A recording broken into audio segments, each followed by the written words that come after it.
شروع پروردگار کے نام سے جو بڑا مہربان اور نہایت رحم والا ہے۔ قرآن کی آیت سورہ زاریات۔ ان ہواؤں کی قسم جو بادلوں کو منتشر کرنے والی ہیں، پھر بادل کا بوجھ اٹھانے والی ہیں، پھر دھیرے دھیرے چلنے والی ہیں، پھر ایک امر کی تقسیم کرنے والی ہیں۔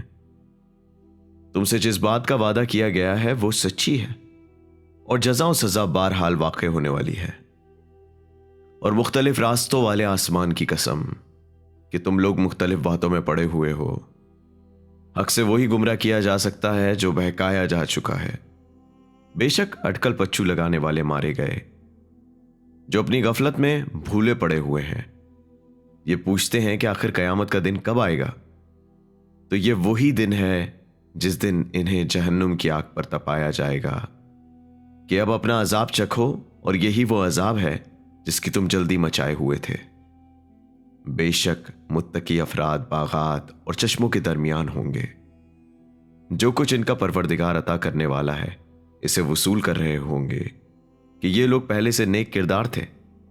یہ رات کے وقت بہت کم سوتے تھے اور سحر کے وقت اللہ کی بارگاہ میں استغفار کیا کرتے تھے، اور ان کے اموال میں مانگنے والے اور نہ مانگنے والے محروم افراد کے لیے ایک حق تھا۔ اور زمین میں یقین کرنے والوں کے لیے بہت سی نشانیاں پائی جاتی ہیں، اور خود تمہارے اندر بھی کیا تم نہیں دیکھ رہے ہو؟ اور آسمان میں تمہارا رزق ہے، اور جن باتوں کا تم سے وعدہ کیا گیا ہے وہ سب کچھ موجود ہے۔ آسمان اور زمین کے مالک کی قسم، یہ قرآن بالکل برحق ہے جس طرح تم خود باتیں کر رہے ہو۔ کیا تمہارے پاس ابراہیم کے محترم مہمانوں کا ذکر پہنچا ہے؟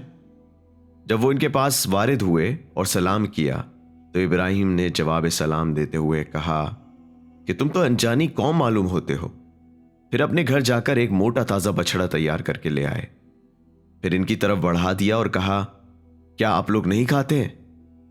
پھر اپنے نفس میں خوف کا احساس کیا تو ان لوگوں نے کہا کہ آپ ڈرے نہیں، اور پھر انہیں ایک دانش مند فرزند کی بشارت دے دی۔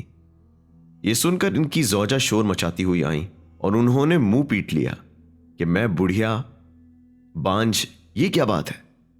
ان لوگوں نے کہا یہ ایسا ہی ہوگا، یہ تمہارے پروردگار کا ارشاد ہے، وہ بڑی حکمت والا اور ہر چیز کا جاننے والا ہے۔